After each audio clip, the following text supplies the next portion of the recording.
کچھ لوگ ایسے ہیں جو اس طرح کی دعا مانگتے ہیں کہ اے اللہ ہمیں صرف دنیا ہی دنیا دے دے، ہمیں سب کچھ دنیا میں دے دے، تو ان کے لیے پھر آخرت میں کوئی حصہ نہ ہوگا، آخرت کے ثواب میں ان کا کوئی حصہ نہ ہوگا۔ لیکن کچھ ایسے ہوشیار اور سمجھدار لوگ بھی ہیں جو اس طرح کی دعا مانگتے ہیں کہ اے ہمارے رب ہمیں دنیا میں بھی بھلائی نصیب فرما، ہر طرح کی خیر نصیب فرما، اور آخرت کی بھلائی اور خیر بھی نصیب فرما، اور ہمیں آگ کے عذاب سے نجات دے۔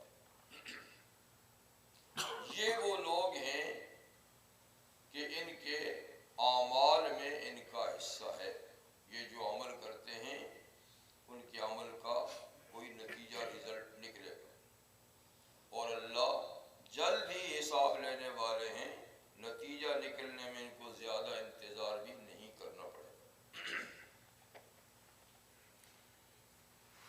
دوسری آیہ کریمہ سورہ آل عمران سے، یہ سورۃ البقرہ سے تھی، سورہ آل عمران سے ہیں، اس میں اللہ تعالیٰ نے کامیاب اور بامراد لوگوں کی صفات بیان کی ہیں کہ جنہیں اللہ کے ہاں کامیابی نصیب ہوگی، ان کی صفات کیا ہیں۔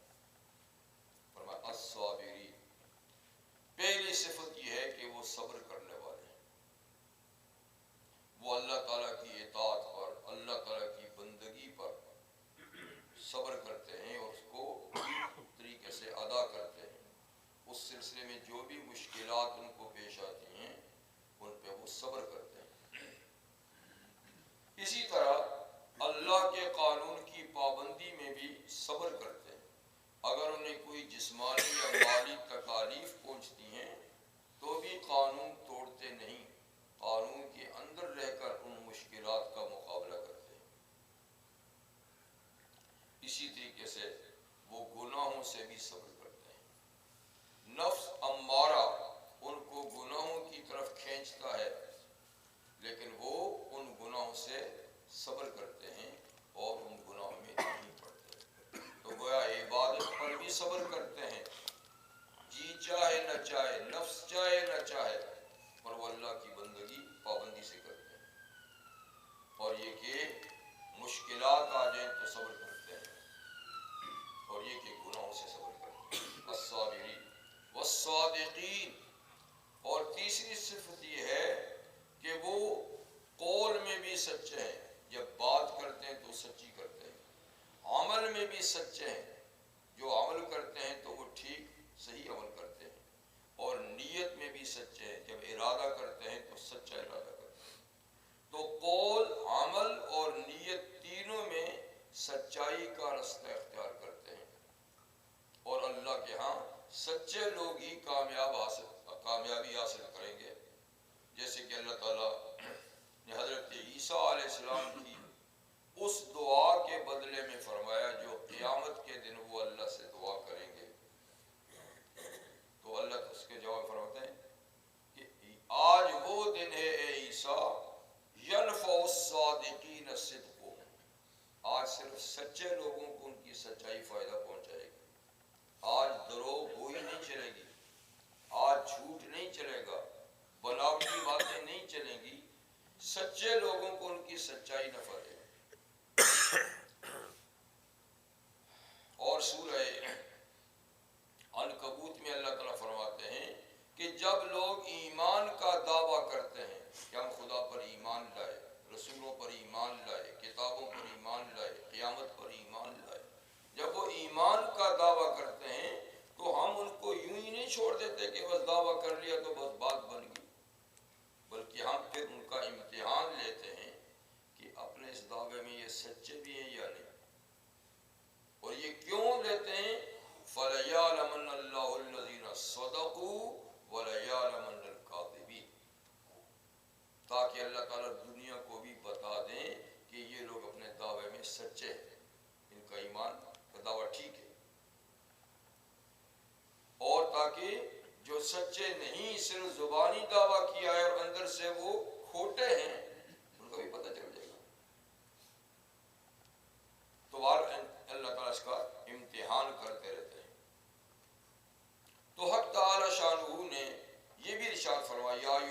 آمنوا اتقوا اللہ وکونوا مع الصادقین، اے ایمان والو اللہ سے ڈرو اور سچے لوگوں کی رفاقت حاصل کرو، سچے لوگوں کے ساتھ رہو، ان کے ساتھی بن جاؤ تاکہ تمہاری سچائی ہے۔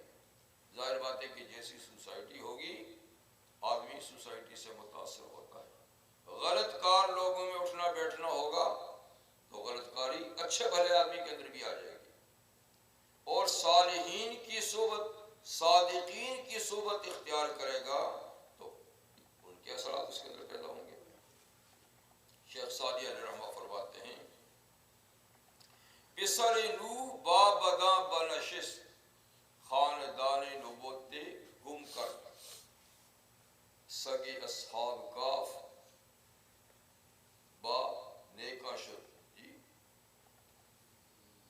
تو فرماتے ہیں کہ نوح علیہ السلام کا ایک بیٹا کنعان برے لوگوں کے ساتھ اٹھنا بیٹھنا اس نے رکھا تو نبوت کے خاندان کے اثرات گم ہو گئے، اس سے ان کا ساتھی بن گیا اور ان کے ساتھ ڈوب گیا، عذاب اس کو ملا۔ اور یہ فرمایا کہ دیکھو ایک کتا ہے اصحاب کاف کا، انہوں نے پائے نیکا گرفت، نیک لوگوں کا پیچھا لے لیا، بھگانے کے باوجود نہیں چھوڑا ان کو، ان کے ساتھ لگ گیا، تو وہ اس کا نام اللہ نے قرآن میں ذکر کیا، اس کا تذکرہ فرمایا۔ تو صحبت تو ایسی چیز ہے کہ جانور میں بھی اثر کرتی ہے تو انسان میں کیوں نہ کرے۔ کونوا مع الصادقین، سچے لوگوں کی رفاقت حاصل کرو کہ تمہارے اندر بھی کھرا پن اور سچائی پیدا ہو۔ تو والصادقین ایک صفت کیا ہوئی؟ الصابرین، دوسری الصادقین، اور تیسری کامیاب لوگوں کی صفت کیا ہے؟ المنفقین والمنفقین، کہ وہ اللہ کے دیے ہوئے مال میں سے خرچ کرتے ہیں، یعنی فریضہ زکوٰۃ بھی ادا کرتے ہیں، صدقۃ الفطر بھی دیتے ہیں، قربانی بھی کرتے ہیں، اور اس کے علاوہ نفلی صدقات بھی کرتے ہیں۔ تو یہ ان کی صفت ہے کہ جب بھی ضرورت پڑتی ہے تو وہ اللہ کے نام پر اب اللہ کی دی ہوئے مال میں سے خرچ کرتے ہیں۔ اور ایک صفت اور والقانتین، کہ بامراد لوگ وہ ہیں جو قانت ہیں۔ قانت قنوت سے ہے، اور قنوت کہتے ہیں پرسکون ہو کر کھڑا ہونا، عاجز بن کے کھڑا ہونا، یعنی اس کا مراد ہے کہ اللہ تعالیٰ کی اطاعت میں عاجزی کرتے ہیں، اللہ تعالیٰ کے سامنے عاجز بندے بن کے کھڑے ہوتے ہیں، جسے فرمایا قوموا للہ قانتین، جب نماز میں کھڑے ہو تو اللہ کے سامنے عاجز بن کے کھڑے ہوا کرو۔ اور ایک آیت فرمایا والقانتین والقانتات، وہ مرد جو قنوت اختیار کرتے ہیں، تواضع کرتے ہیں، اور وہ خواتین جو تواضع کرتی ہیں، تو اعد اللہ لهم مغفرۃ واجر عظیما، اللہ نے ان کے لیے بخشش اور اجر عظیم تیار کیا ہے۔ تو قانت ہونا یہ بھی ایک صفت ہے۔ اور آخری صفت یہ فرمائی والمستغفرین بالاسحار، وہ سحری کو اٹھ کے اللہ سے معافی مانگتے ہیں، استغفار کرتے ہیں، گناہوں سے بخشش طلب کرتے ہیں۔ تو گناہوں سے بخشش تو ہر وقت طلب کی جا سکتی ہے، اور اس میں دیر بھی نہیں کرنی چاہیے، کیا پتہ کہ دوسرا وقت ملے یا نہ ملے، لیکن خاص طور پر ایسے وقت میں استغفار کرنا جو قبولیت کا وقت ہے وہ سب سے افضل ہے، اور قبولیت کا سب سے افضل وقت جو ہے وہ سحری کا ہے،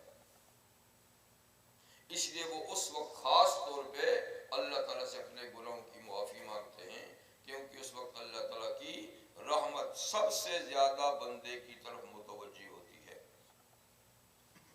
جیسے پیغمبر کریم صلی اللہ علیہ وسلم نے ارشاد فرمایا کہ جب رات کا پچھلا پہر ہوتا ہے، پچھلا حصہ ہوتا ہے یعنی سحری کا، تو اللہ تعالیٰ آسمان دنیا کی طرف نزول فرماتے ہیں، جیسے اللہ کی شان کے ساتھ مناسب ہے، ہمیں نہیں پتا کہ وہ کیسا نزول ہے، لیکن یعنی آسمان دنیا پہ تشریف لاتے ہیں، کیسے لاتے ہیں یہ اللہ ہی جانتے ہیں، اور وہاں سے اپنے بندوں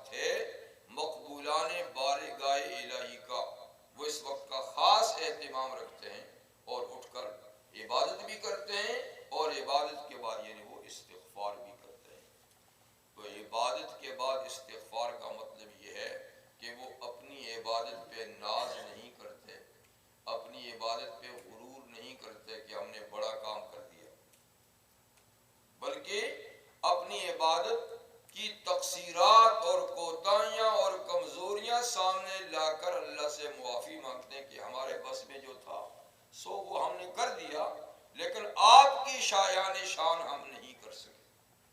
جو عبادت آپ کے لائق، آپ کے مناسب ہے، آپ جیسی ذات کی ہونی چاہیے، وہ ہم سے نہیں ہو سکی، اس لیے جو ہوا یہ آپ کی شان کے ساتھ میچ نہیں کرتا، ہم اس سے معافی مانگتے ہیں کہ ہمیں اس میں جو کوتاہی ہوئی، غفلت ہوئی، کمزوری ہوئی، تو اے اللہ تو اس کو معاف فرما دے، یہ مطلب ہے۔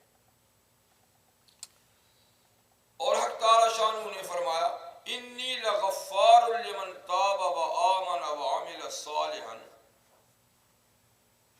موسیٰ علیہ السلام کے واقعے میں یہ آیت آتی ہے سورہ طٰہٰ میں کہ موسیٰ میں بخشنے والا ہوں اور غفار، بہت زیادہ بخشنے والا ہوں، معاف کر دینا تو بس مجھے بہت ہی پسند ہے، بخش دینا مجھے بہت ہی زیادہ پسند ہے۔ تو میں غفار ہوں، پر کس کے لیے؟ لمن تابا، جو توبہ کرتا ہے۔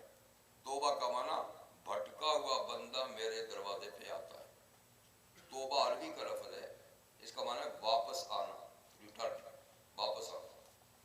جہاں تھا، جہاں سے بھٹک گیا ہے، ادھر ادھر گیا ہے، واپس اس جگہ میں آ جائے، اس کو توبہ کہتے ہیں۔ تو جو توبہ کرتا ہے یعنی واپس آتا ہے میرے دروازے پہ، تو میں اس کے آنے کو قبول کرتا ہوں، اس کو پھر نکالتا نہیں ہوں، چاہے وہ کیسا ہی خراب کیوں نہ ہو، کتنا ہی گناہ گار کیوں نہ ہو۔ لیکن کفر اور شرک سے بڑا تو کوئی گناہ نہیں ہے، سب سے بڑا گناہ کفر اور شرک ہے۔ جب اللہ تعالیٰ کے سامنے آدمی کفر اور شرک سے توبہ کرتا ہے تو وہ بھی اللہ معاف کر دیتا ہے۔ اللہ تعالیٰ کے بخشنے کی تو کوئی ٹھکانا نہیں۔ کفر اور شرک جیسا گناہ اگر معاف ہو سکتا ہے تو باقی تو نچلے درجے کے وہ کیسے معاف نہیں ہوں گے؟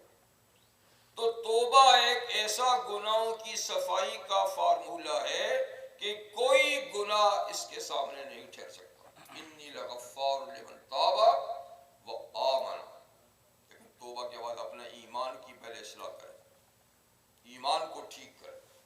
توبہ بھی کی اور ایمان ہی خراب ہے تو وہ توبہ قابل قبول نہیں۔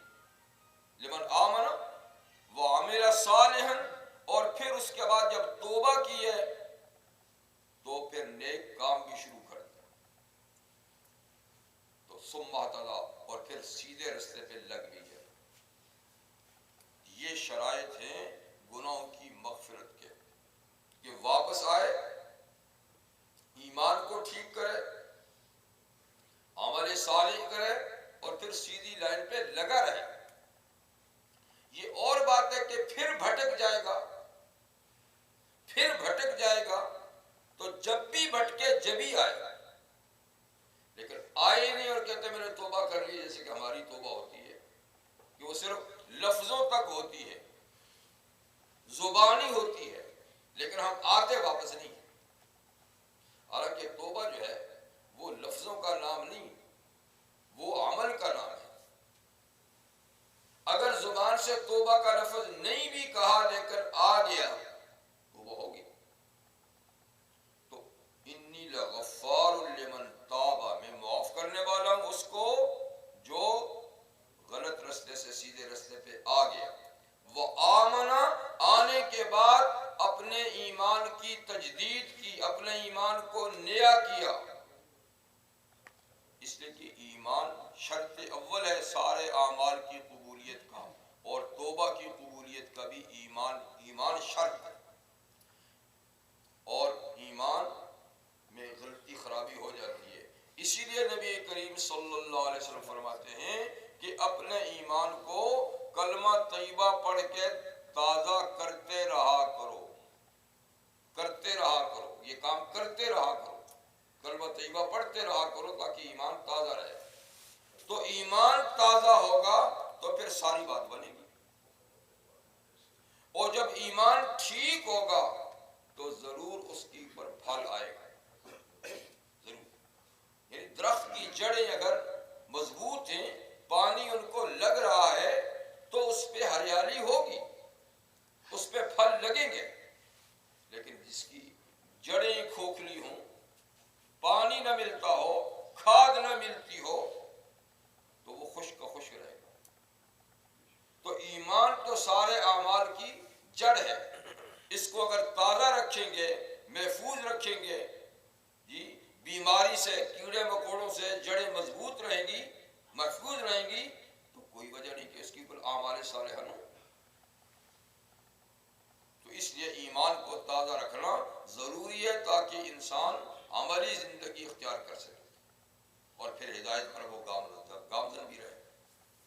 اور سورہ نور کی آیت جو پڑھی تھی، اس کا مطلب یہ ہے وَتُوبُوا إِلَى اللَّهِ جَمِيعًا أَيُّهَا الْمُؤْمِنُونَ لَعَلَّكُمْ تُرْحَمُونَ۔ اے مومنو، اے ایمان والو، تم سارے کے سارے خدا کی طرف آ جاؤ۔ وہاں ایک آدمی کا ذکر تھا نا کہ جو بھی آ جائے، یہاں اللہ کی طرف سے باقاعدہ دعوت ہے کہ سارے کے سارے جہاں سے گئے ہو اس جگہ میں واپس آ جاؤ، اللہ کے دربار میں آ جاؤ۔ وَتُوبُوا إِلَى اللَّهِ جَمِيعًا أَيُّهَا الْمُؤْمِنُونَ، پھر کیا ہوگا؟ لَعَلَّكُمْ تُفْلِحُونَ، پھر تمہیں فلاح نصیب ہوگی۔ جب تم سارے کے سارے آ جاؤ گے اللہ کے دروازے پہ، تو اب تمہیں کیا نصیب ہوگی؟ فلاح اور کامیابی دونوں جہانوں کی۔ تو اللہ کے دربار میں آنے کے بغیر دنیا اور آخرت کی کامیابی ممکن نہیں، شخصی طور پہ بھی اور اجتماعی طور پہ بھی۔ تو شخصی لحاظ سے تو کئی اشخاص الحمدللہ ایسے دنیا میں موجود ہیں کہ جو اللہ کے دروازے پہ آئے ہیں اور ہمیشہ راہ ہدایت پہ وہ گامزن ہیں اور ان کی زندگیاں گناہوں سے پاک ہیں، نیک اتوار ہیں۔ ایسے اشخاص تو بہت موجود ہیں، لیکن جہاں تک ہماری اجتماعی زندگی کا تعلق ہے تو ابھی تک ہم بھٹکے ہوئے ہیں، ابھی تک ہم بھٹکے ہوئے ہیں۔ اجتماعی زندگی میں دیکھیے تو کتنے لوگ ہیں جو اللہ تعالیٰ کے دروازے پہ آتے ہیں۔ یہی رمضان المبارک کا مہینہ دیکھیے جس میں گناہوں سے بچنے کے بڑے اللہ نے انتظامات بھی کر رکھے ہیں کہ سرکش جن باندھ دیے جاتے ہیں، بڑے بڑے جن جو ہیں ان کو جکڑ دیا جاتا ہے، اور اسی کا یہ نتیجہ ہے کہ بہت سے لوگ پھر رمضان میں واپس آ جاتے ہیں۔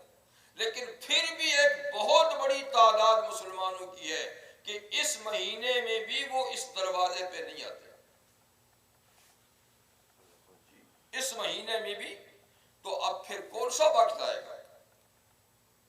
جیسے اللہ تعالیٰ فرماتے ہیں اگر تم نے قرآن سے ہدایت حاصل نہیں کی تو فَبِأَيِّ حَدِيثٍ بَعْدَهُ يُؤْمِنُونَ، اب کون سی کتاب کا انتظار کرتے کہ جس میں تم ایمان لاؤ گے اور جس کی تعلیمات کے مطابق زندگی گزارو گے؟ اب تو اور کوئی کتاب نہیں آنی، یہ آخری کتاب ہے۔ تو اسی طریقے سے مغفرت اور بخشش کا تو سب سے بڑا موسم رمضان کا مہینہ ہے۔ اگر کوئی شخص رمضان میں بھی اللہ کے دروازے پہ نہیں آتا، توبہ نہیں کرتا، پھر بھی معصیت میں ڈوبا ہوا ہے، تو آخر وہ کون سے وقت کا انتظار کرتا ہے؟ کیا اس سے بھی زیادہ بہتر وقت آئے گا؟ نہیں۔ اسی لیے رحمت عالم صلی اللہ علیہ وسلم ایک مرتبہ مسجد میں تشریف لے گئے، صحابہ بیٹھے ہوئے تھے، آپ نے لیکچر دینا تھا، خطبہ دینا تھا، تو آپ ممبر پہ تشریف لے گئے۔ تو ممبر کی پہلی سیڑھی پہ آپ نے جب قدم رکھا تو آپ نے کہا آمین، پھر دوسری سیڑھی پہ قدم رکھا، پھر کہا آمین، تیسری پہ قدم رکھا، پھر کہا آمین۔ پھر اس پر آپ بیٹھے اور بیٹھنے کے بعد جو آپ نے ارشاد فرمانا تھا وہ آپ نے ارشاد فرمایا۔ جب آپ اپنے خطبے سے فارغ ہو گئے تو حضرت کعب بن عجرہ اس حدیث کے راوی رضی اللہ تعالیٰ عنہ وہ فرماتے ہیں کہ صحابہ نے حضور سے پوچھا کہ حضور آج غیر متوقع طور پہ ممبر پہ جاتے ہوئے ہر سیڑھی پہ قدم رکھتے ہوئے آپ نے آمین کا لفظ کہا تھا، کوئی دعا بھی نہیں کی آپ نے، کسی اور نے بھی کوئی دعا نہیں کی آپ نے آمین اس پہ کہا ہوگا، نہ آپ نے کوئی دعا کیا کہ آمین، صرف آمین آمین آمین 3 دفعہ۔ تو رحمت عالم صلی اللہ علیہ وسلم فرماتے ہیں ہاں بلا وجہ میں نے آمین نہیں کی۔ جب میں اس مقام پہ پہنچا اور پہلی سیڑھی پہ میں نے قدم رکھا تو جبریل امین نے دعا کی تھی، وہ بھی آگے تھے، انہوں نے دعا کی اور میں نے ان کی دعا پہ آمین کہا۔ کہو کیا کہ جب پہلا قدم رکھا تو جبریل امین نے کہا کہ ہلاکت اور تباہی ہو اس شخص کے لیے جس پہ رمضان المبارک کا مہینہ آیا اور چلا گیا اور پھر بھی اس کی بخشش نہ ہو سکی، وہ جوں کا توں محروم رہا اور اس کے گناہ پھر بھی معاف نہ ہوئے، تو اس کے لیے تو ہلاکت و تباہی کے سوا کوئی دوسری چیز نہیں۔ اس نے یہ چانس گوا دیا، اتنا قیمتی وقت ضائع کر دیا، وہ اس مہینے میں بھی اللہ کی طرف متوجہ نہیں ہوا۔ اس دعا پر میں نے کہا آمین، واقعی ہے اللہ اس دعا کو قبول فرما کہ یہ واقعی بڑی بدنصیبی ہے، اس سے بڑا بدنصیب انسان کون ہو سکتا ہے کہ دریائے رحمت بہہ رہا ہے جی اور پھر وہ پیاسا ہے، دریائے رحمت بہہ رہا ہے اور پھر بھی وہ ناپاک ہے اور اس میں غسل نہیں کرتا، صفائی نہیں کرتا، تو بڑا ہی بدنصیب انسان ہے۔ اور دوسری سیڑھی پہ جب قدم رکھا تو جبریل امین نے ایک اور دعا کی کہ ہلاکت اور بربادی ہے اس شخص کے لیے جس کی زندگی میں، جس کی جوانی میں اس کے ماں باپ دونوں یا دونوں میں سے ایک بڑھاپے تک پہنچ گیا، بوڑھا ہو گیا، اس کو خدمت کی ضرورت پڑ گئی، مالی خدمت یا جانی خدمت کی ضرورت پڑ گئی، اور پھر اس بیٹے نے ان کی اتنی خدمت نہیں کی کہ ان کی نجات ہو جائے، وہ پھر بھی بخشش کے قابل نہ بنے، بوڑھے ماں باپ کے ہوتے ہوئے جو بخشش کا سامان تھا انہوں نے خدمت نہ کر کے بخشش کا چانس کھو دیا، تو فرمایا کہ میں نے کہا آمین، واقعی یہ بڑا بدنصیب بیٹا یا بیٹی ہے کہ جس کی موجودگی میں ماں باپ جیسا سرمایہ موجود ہے جو سرمایہ نجات ہے، کیونکہ رحمت عالم صلی اللہ علیہ وسلم فرمایا تیرا جو باپ ہے جی وہ تیری جنت کا دروازہ یا جہنم کا دروازہ ہے، وہ جنت کا دروازہ بھی ہے، وہ جہنم کا دروازہ بھی ہے، اس کی خدمت کر لی تو جنت میں جائے گا، اسے ناراض رکھا تو جہنم میں جائے گا۔ اور یہ بھی فرمایا آقا صلی اللہ علیہ وسلم نے کہ رضا الرب فی رضا الوالد، یعنی ماں باپ کی رضامندی میں اللہ کی رضا ہے، کوئی ان کو ناراض کر کے اللہ کو راضی نہیں کر سکتا، جائز کاموں میں ناجائز نہیں جی، اور جو ان کو راضی کرے گا جائز کاموں میں تو اللہ تعالیٰ اس سے راضی ہوں گے۔ تو فرمایا واقعی یہ شخص محروم ہے کہ جس کے ماں باپ یا دونوں میں سے کوئی ایک بڑھاپے میں پہنچا اور اس نے ان کی خدمت کر کے خود کو جنت کا مستحق نہیں بنایا۔ تیسری دعا فرمایا جب میں نے قدم رکھا تو جبریل نے کہا ہلاکت ہو اس شخص کے لیے کہ جس کے سامنے آپ کا نام نامی اسم گرامی لیا گیا، آپ کا اسم گرامی لیا گیا اور اس نے آپ پہ درود نہیں پڑھا۔ تو ہمارے کائنات انسانی میں سب سے بڑے محسن کون ہیں؟ کائنات انسانی میں وہ ہمارے نبی ہیں صلی اللہ علیہ وسلم، کہ جن کے احسانات ماں باپ سے بھی زیادہ ہیں، ہر کسی سے زیادہ ہیں، یعنی اللہ کے بعد سب سے بڑے محسن کون ہیں؟ رحمت عالم صلی اللہ علیہ وآلہ وسلم۔ تو ان کا نام آ جائے تو حکم ہے کہ ان پہ درود پڑھا جائے، ان کے لیے دعائے رحمت کی جائے، دعائے سلامتی کی جائے، صلی اللہ علیہ وسلم کہا جائے۔ اور اس میں کون سا وقت لگتا ہے؟ کوئی وقت ہی نہیں لگتا۔ یا ایھا الذین آمنوا صلوا علیہ وسلموا تسلیما، اے اہل ایمان محبوب کبریاء صلی اللہ علیہ وسلم پر درود اور سلام یعنی دعائے رحمت اور دعائے سلامتی کیا کرو۔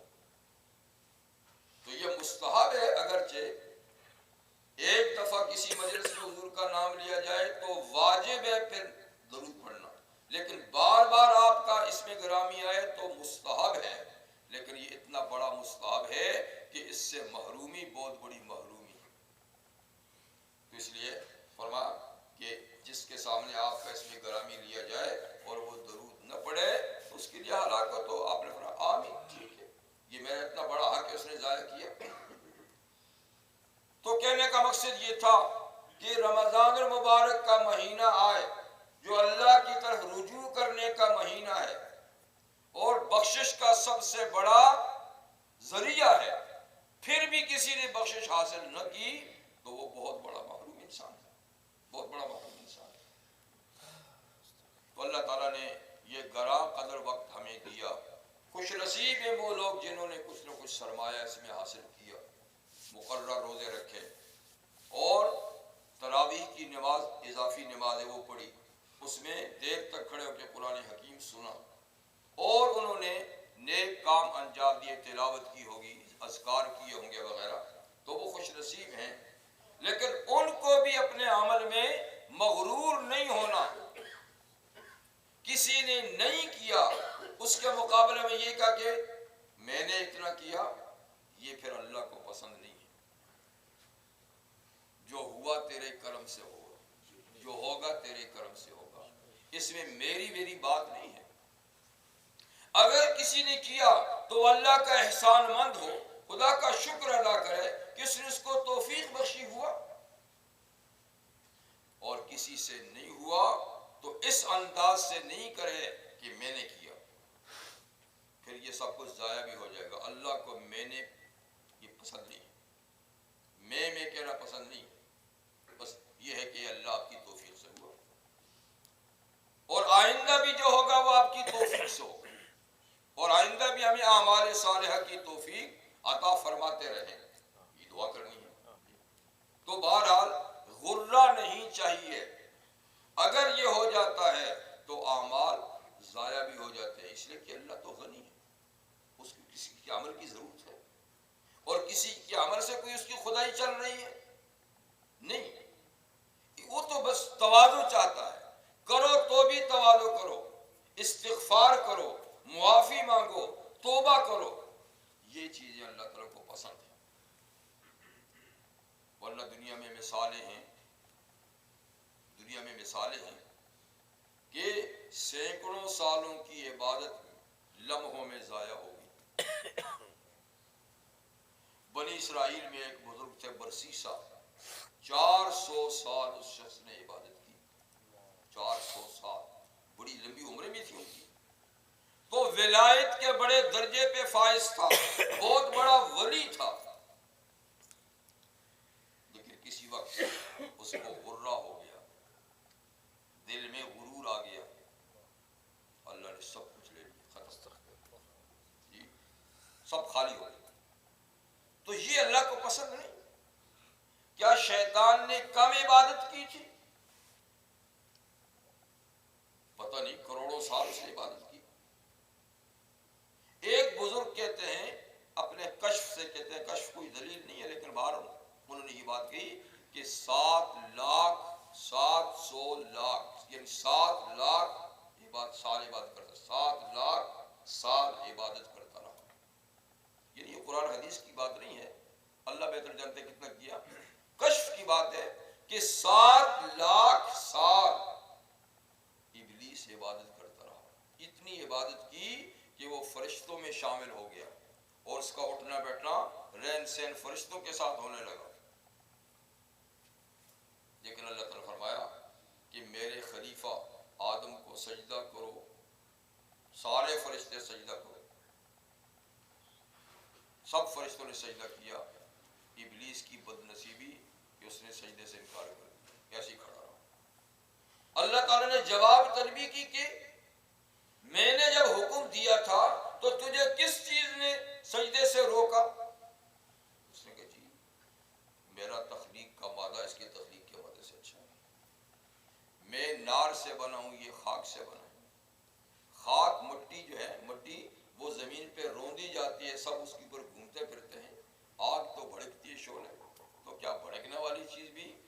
نفع والی چیز کے سامنے جھکے؟ کیسے ہو؟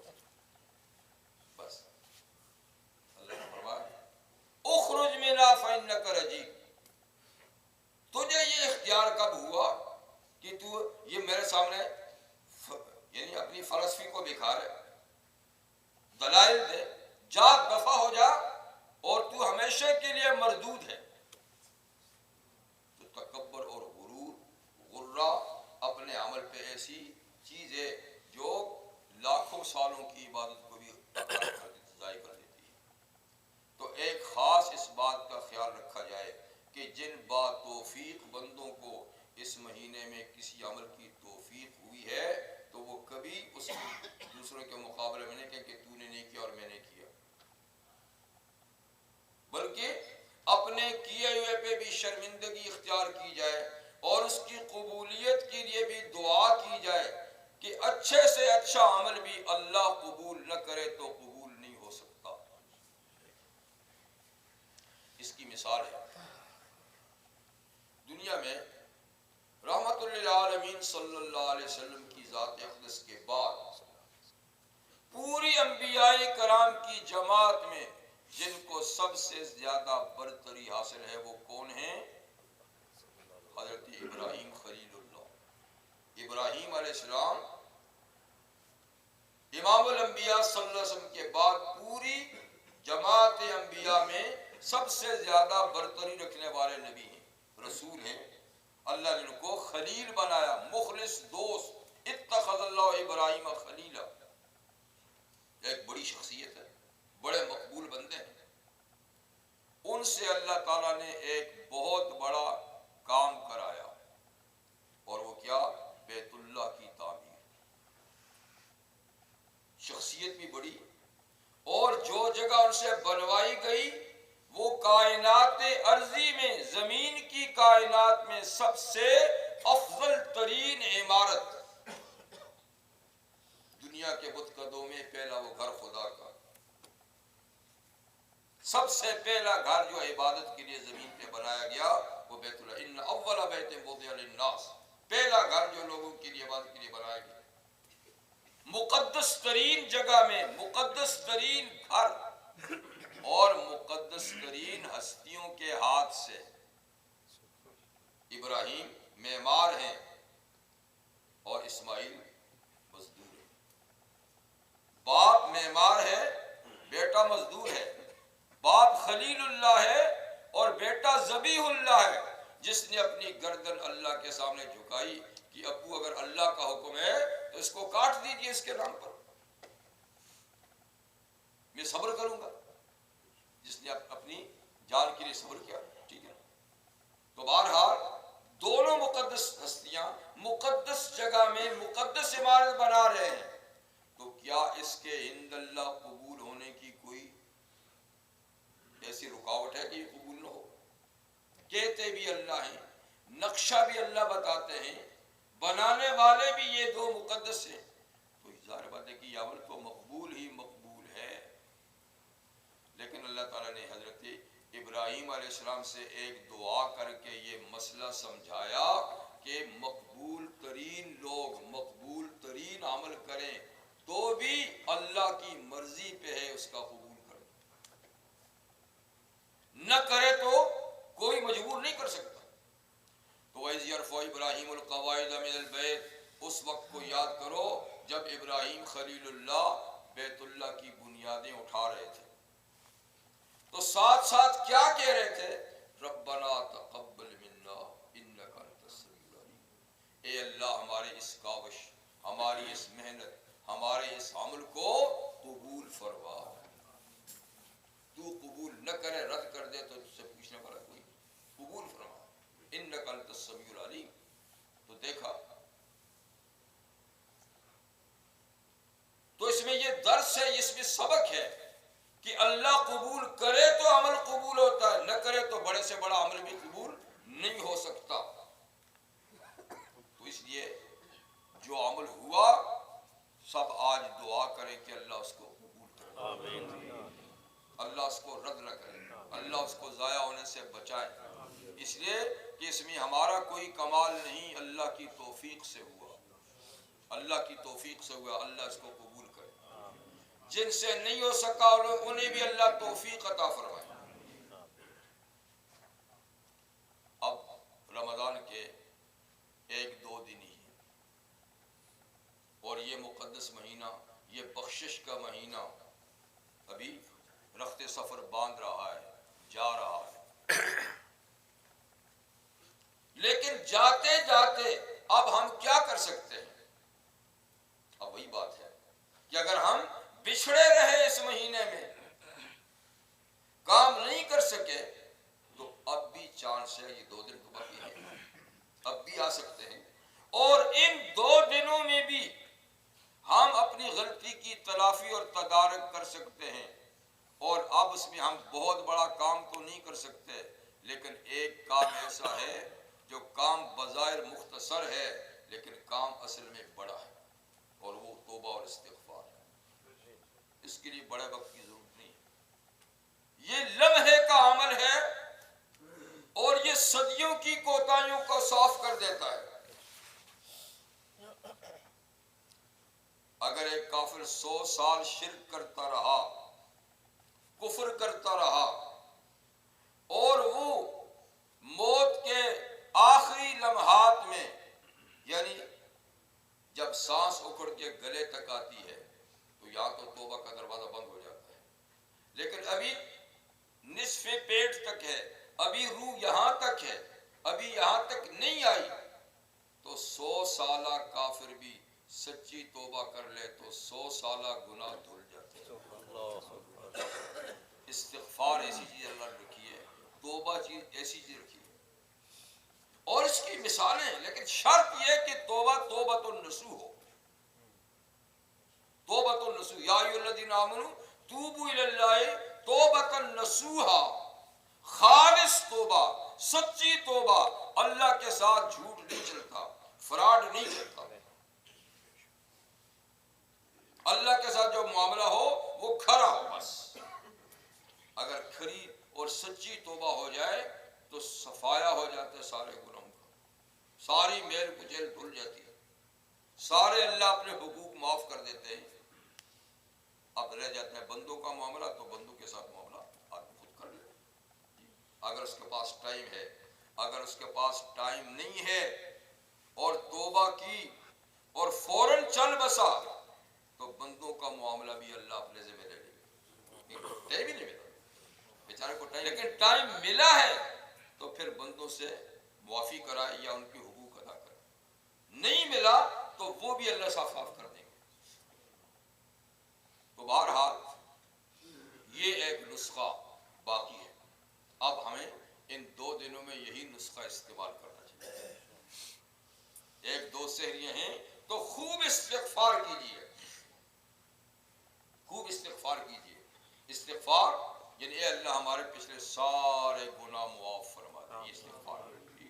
اس کے لیے کوئی خاص لمبے چوڑے الفاظ نہیں ہیں، اے اللہ میں معافی کا طلبگار ہوں، آپ معاف فرما دیجیے۔ اللہم انک عفو کریم، اے اللہ آپ معاف کرنے والے ہیں، تحب العفو، معاف کرنے کو پسند بھی کرتے ہیں، سو مجھے معاف کر دیجیے۔ اللہ تعالیٰ قرآن حکیم ارشاد فرماتے ہیں ایک جگہ، وَقَالَ اللَّهُ عَفُوًّا غَفُورًا، اللہ عفو کہتے ہیں بہت زیادہ معاف کرنے والے کو، تو اللہ تعالیٰ عفو ہیں، بہت زیادہ معاف کرتے ہیں، اور توبہ اور استغفار کے سامنے کوئی چیز ٹھہرتی نہیں، شرط یہ ہے کہ وہ درست اور صحیح ہو۔ جنگ بدر میں رحمت عالم صلی اللہ علیہ وسلم فوجوں کی ترتیب میں مصروف تھے، ایک صاحب تشریف لائے، انہوں نے منظر دیکھا، یہاں کوئی جنگی منظر ہے، تو آپ کے پاس وہ آیا، اس نے کہا اگر میں بھی اس میں شریک ہو جاؤں آپ کی طرف سے تو کیا صلہ ملے گا؟ حضور نے فرمایا اگر یہاں شہادت پائی تو سیدھا جنت میں جاؤ، یہ جنت کا دروازہ ہے۔ الجنت تحت ظلال السیوف، حضور کا ارشاد ہے کہ جب میدان جنگ گرم ہو تلواریں چمک رہی ہوں تو پھر جنت تلواروں کی چمک کے نیچے ہے. جنت فرمایا کہ بس یہ رسلہ سیدھا. ان کی گود میں دامن میں چند کھجوریں چیسرا پکڑی، وہ کھا رہے تھے. دیہاتی آدمی تھا، کھا رہا تھا. پھر کہا بخ بخ، واہ واہ، اتنی دیر لگا رہا ہے، ان کو ختم کرے گا، ان کو چباتا رہے گا تو جنت میں جانے میں اتنی تاخیر کرے گا. تو جھٹک گئی، کھجوریں چھوڑ دیں، تلوار لی، میدان میں کودا اور کودتے ہی شہادت کی نیند سو گئی. تو دیکھیے اس نے کوئی نماز نہیں پڑھی، اس نے کوئی روزہ نہیں رکھا، اس نے کوئی اور نیکی نہیں کی، صرف آخری طور پہ آیا اور حضور سے پوچھا، اور پوچھتے ہی تو اس کا پوچھنا اور اس کا آنا اور شامل ہونا یہ عملی توبہ تھی. ایک تو زبانی توبہ ہوتی ہے نا، ایک عملی توبہ ہے، اپنے عمل سے توبہ کہ پچھلی زندگی غلط تھی، ختم ہو گئی، یہ ہے اصل میں زندگی. تو دیکھا نا، توبہ سے پچھلی ساری زندگی دھل گئی یا نہیں دھل گئی؟ دھل گئی. رحمت عالم صلی اللہ علیہ وسلم خیبر کے مقام پہ جنگی خیبر کے لیے تشریف لے گئے، اپنے خیمے میں آرام فرما رہے، ابھی جنگ شروع نہیں ہوئی. پہاڑی پر ایک بکریاں چرا رہا ہے چرواہا. اس نے دیکھا کہ نیچے میدان میں خیمے لگے ہوئے ہیں، کوئی نئے لوگ آئے ہوئے ہیں، پتہ نہیں کیوں آئے ہیں، جاؤں دیکھوں کون لوگ ہیں، کہاں سے آئے، کیا ان کا مشن پروگرام ہے. نیچے اترا تو کسی صحابی سے پوچھا کہ آپ کے سربراہ کہاں ہیں، کہ میں ڈائریکٹ انہی سے جا کر کے انہیں پوچھوں. تو انہوں نے ایک خیمے کی طرف اشارہ کیا، بالکل بوسیدہ پرانا، یعنی جیسے عام فوجیوں کے خیمے، اسی طرح کا ایک خیمہ پرانا. وہاں ہمارے امیر رہتے ہیں. اس کو پہلے تعجب ہوا کہ اتنی بڑی فوج ہے، 1500 لشکر ہے، تو اس کا امیر کسی مخصوص ٹینٹ میں نہیں. کیونکہ دنیا میں تو ایسا ہی ہوتا ہے، جو سربراہ ہوتا ہے اس کی پوزیشن نمایاں ہوتی ہے، اس کا ٹینٹ الگ ہوتا ہے، اس کے آس پاس سیکورٹی ہوتی ہے. یہ کیا؟ خیر اس کے بتانے پہ چلا گیا تو نہ وہاں کوئی سیکورٹی بھی نہیں تھی، حضور صلی اللہ علیہ وسلم تنہا بیٹھے ہوئے، خیمے سارے ایک جیسے ہیں. تو اندر گیا تو اس نے کہا الیک سلیک جیسے بھی اس زمانے میں تھی، تو اس نے کہا کہ آپ لوگ کہاں سے آئے ہیں، کیسے آئے ہیں. تو رحمت عالم صلی اللہ علیہ وسلم نے اپنا مشن، اپنا پروگرام، اپنا تعارف سب کچھ کرایا کہ میں اللہ کا نبی ہوں، اس طریقے سے مدینہ سے آئے ہیں، یہ ہے کہ ہم یہاں سے یاد رکھیں. تو وہ سادہ آدمی تھا، دل میں اس کے اندر کوئی چیز تو تھی نہیں. تو سادہ آدمی ہو اور پھر اللہ کا نبی ایک بات سادگی سے کہے تو وہ فوراً دل میں گھر کرتی ہے. آپ کی مختصر اور سادہ تعلیمات فوراً اس کے گھر میں، اس کے دل میں گھر کرتی ہے. تو اس نے کہا اگر میں بھی اس پروگرام میں آپ کے ساتھ شامل ہو جاؤں تو. دیکھیے وہ چرواہا تھا، کپڑے پھٹے ہوئے، نہ معلوم کب سے اس نے غسل نہیں کیا، کتنے زمانے کے کپڑے اس کے میلے کچیلے، جسم سے بھی بو، کپڑوں سے بھی بو، رنگت بھی ایسی. تو حضور نے فرمایا اگر ہمارے پروگرام میں شریک ہو گیا تو ہمارا بھائی ہو جائے. اس کو اور تعجب ہوا کہ یہ حسن و جمال کے مرقع، جی کہ خوشبو ان کے بدن سے یوں ہی پھوٹ رہی ہے، پسینے سے بھی. یہ کہتا ہے کہ میں ان کا بھائی ہو جاؤں. اس نے کہا آپ میری پوزیشن کو دیکھتے نہیں اور آپ مجھے کہتے ہیں کہ بھائی ہو جائیں گے.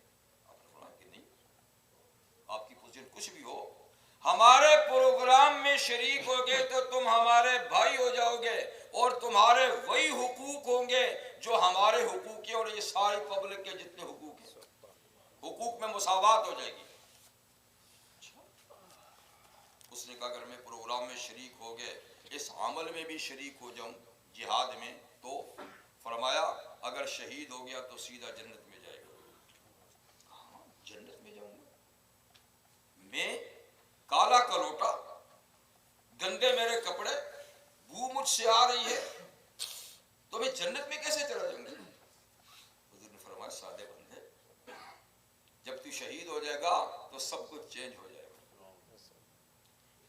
رنگت سفید ہو جائے گی، تیرے کپڑوں کی بو ختم ہو جائے گی، یہ کپڑے نہیں ہوں گے، پھر تیرے خون سے خوشبو پھوٹے گی۔ رحمت عالم صلی اللہ علیہ وسلم کی ارشاد ہے کہ جب شہید قیامت کے دن قبروں سے اٹھیں گے تو ان کا خون بہتا ہوگا تازہ، جیسے کہ ابھی شہید ہوئے۔ فرمایا لونہ لون دم وریح ریح المسک، کلر تو خون ہی کا ہوگا، سرخ سرخ کو خون، لیکن خوشبو کستوری کی پھوٹ رہی ہوگی، اس خون سے کستوری کی خوشبو آئے گی، تو چینج ہو جائے گا، وہ دوسرا جہان ہے، یہ تو نہیں رہے گا۔ کوئی اچھی بات ہے، پھر مجھے ایک تلوار دے دیجئے تاکہ میں شریک عمل ہو جاؤں۔ آپ نے فرمایا پہلے یہ بتا کہ یہ بکریاں تیری ہیں یا کسی اور کی؟ یہ بکریاں تو کسی اور کی، میں تو چرواہ ہوں۔ کہا یہ تیرے پاس کسی کی امانت ہے، جا پہلے امانت واپس کر کے پہلے، کیونکہ یہ حقوق العباد ہیں، جو حق بندہ پورا کر سکتا تو اس کو پہلا پورا کرنا ہے۔ اس وقت تک تلوار نہیں ملے گی، اس وقت تو میرا فوجی نہیں بن سکتا، پہلے پرائی امانت۔ یہ تو یہودیوں کی ہے، حضور نے فرمایا یہودیوں کی ہیں، لیکن اس وقت وہ یہودی کی ملکیت ہے۔ اگرچہ کل جب جنگ لڑیں گے اور ہم کامیاب ہو گئے تو یہ سب مال غنیمت ہو جائے گا، لیکن اس وقت بنے گا جب جنگ ہوگی، ان کو شکست ہوگی، اس سے پہلے کسی چیز کو ہاتھ نہیں لگا سکتے ہم، ان کی ملکیت ہے، یہ قانون ہے۔ تو پہلے واپس کر دیا، وہ بیچارہ گیا، اس نے واپس کی اور آیا کہ جی میں واپس کر دوں، فرمایا شریک ہو جائے۔ صبح ہوئی، جنگ ہوئی تو شہید ہو گیا تھا، وہ بھی شہید ہو گیا تھا۔ اب جب لاشیں دیکھی گئیں تو باقی لاشیں تو صحابہ نے پہچان لی، لیکن یہ نیا آدمی تھا، اس کو نہیں پہچانا، اس کی لاش پڑی تھی۔ تو پورے مجمع میں واقعی کہ ایک آدمی ایسا بھی ہے کہ جس کی لاش کی شناخت نہیں ہو رہی، باقی کی ہوگی۔ حضور تشریف لے کے فرمایا کہ یہ تو وہی ہے جس نے کل کلمہ پڑھا تھا، کل کلمہ پڑھا تھا۔ فرمایا ہاں یہ بھی ہمارا آدمی ہے اور یہ شہید ہے، اس نے کل کلمہ پڑھا۔ تو دیکھا یہ توبہ ہے۔ اب نہ معلوم وہ کتنے زمانے تک کفر کرتا رہا، شرک کرتا رہا، معصیت کرتا رہا، لیکن آیا تو پچھلا سارا۔ تو توبہ اور استغفار بس ایسی چیز ہے، سچی ہونی چاہیے بس۔ جب سچی توبہ ہو جائے تو پچھلا معاملہ سارا صاف ہو جاتا ہے۔ آدمی لمحوں میں اللہ کا ولی بن جاتا ہے اگر توبہ سچی کر لے بس۔ کیونکہ ولی کس کو کہتے ہیں؟ جس کے کھاتے میں گناہ نہ ہو یا انتہائی معمولی ہوں، اس کو کہتے ہیں۔ تو جب آدمی توبہ کر لے تو اس کے سارے گناہ ہٹ جاتے ہیں تو وہ بھی ولی بن جاتا ہے۔ تو ہمارے پاس میں نے کہا کہ وقت تھوڑا ہے، لیکن وقت اب بھی ہے اور ہم چاہیں تو اس کو قیمتی بنا سکتے ہیں۔ پچھلی کوتاہیوں پہ اللہ تعالیٰ سے معافی مانگ لیں، جو رمضان المبارک میں ہم سے گناہ ہوئے یا جو عملی کوتاہی ہوئی تھی، اللہ ہم سے معاف فرما دے۔ ہم نہیں سمجھے یا ہم غلط سمجھے، جو بھی ہوا اس کو ہم نہیں ذکر کرتے، لیکن جو کوتاہی ہوئی اس کو معاف کیجئے۔ جو ٹوٹا پھوٹا عمل ہوا اس کو قبول کر لیجئے، یہ آپ کی عنایت ہوگی۔ جو ہوا آپ کی عنایت سے ہوا تو قبول کر لیں، یہ بھی آپ کی عنایت ہوگی، اس میں ہمارا کوئی کمال نہیں، آپ کی رحمت ہے۔ ٹھیک، اور اب جو کچھ وقت بچا ہے تو اللہ ہمیں گناہوں سے بچنے کی توفیق عطا فرمائے، اور اس بچے ہوئے وقت میں ہمیں کوئی ایسا کام عمل کرنے کی توفیق دیجئے جو پچھلی کمی کوتاہی کی تلافی کر لے۔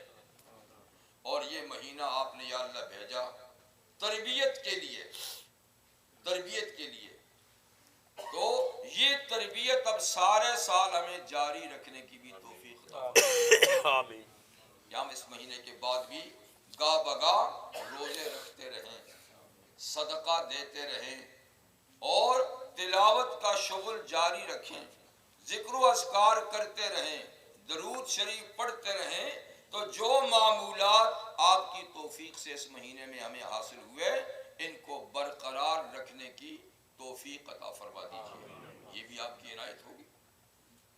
تو بس توبہ اور استغفار کیجئے اور بچے ہوئے وقت کو کام میں لائیے، آئندہ اس تربیت کو جاری و ساری رکھیے، تو انشاءاللہ اللہ تعالی ہمیں محروم نہیں رکھیں گے، وہ اپنے بندوں کو محروم نہیں رکھتے۔ ان کلمات کے ساتھ اب کیا ہے آج رات یہاں ختم قرآن ہوگا۔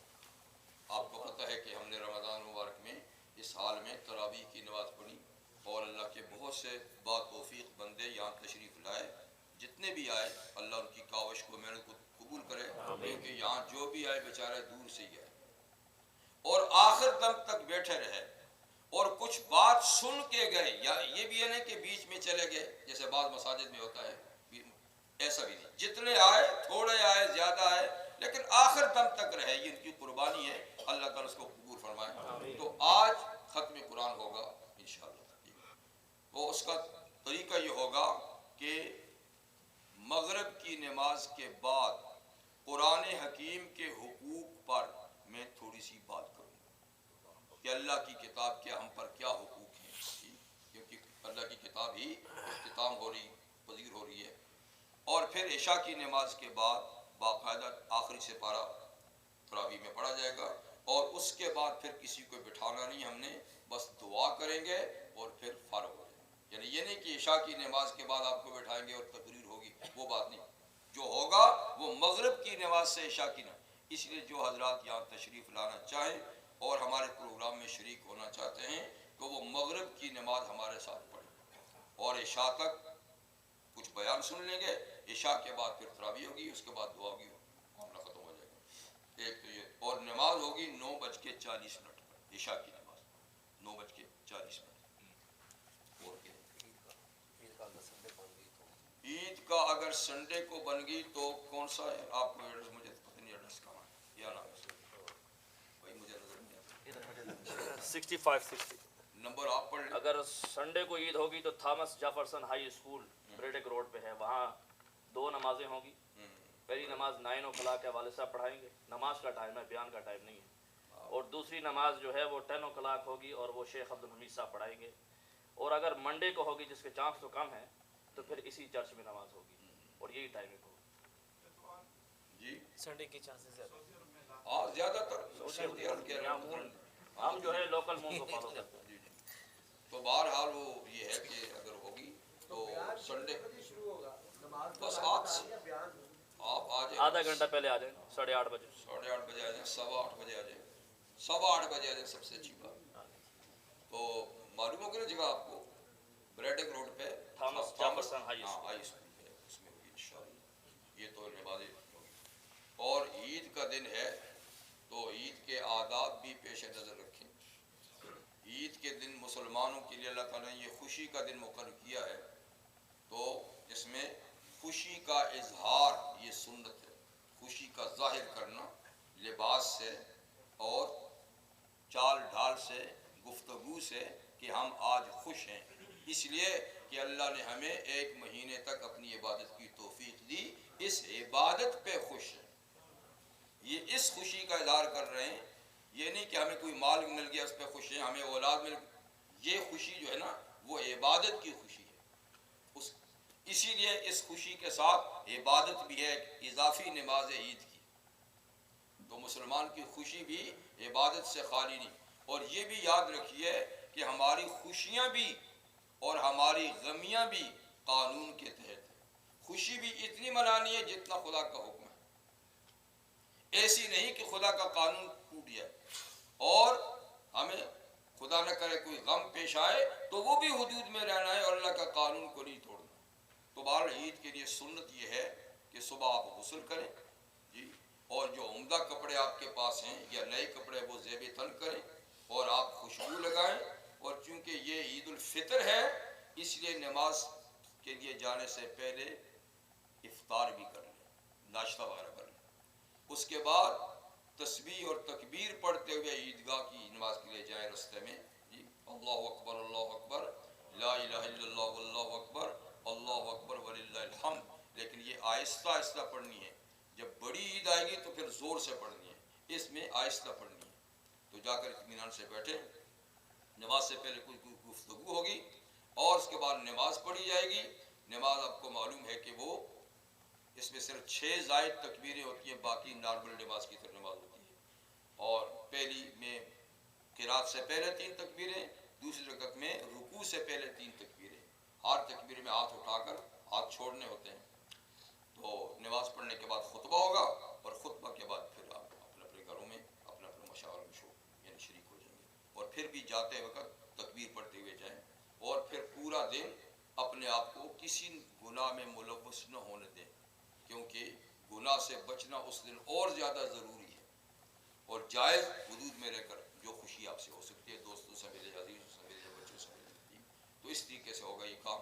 اللہ تعالیٰ توفیق عطا فرمائے۔ جی ہاں، رات کو جب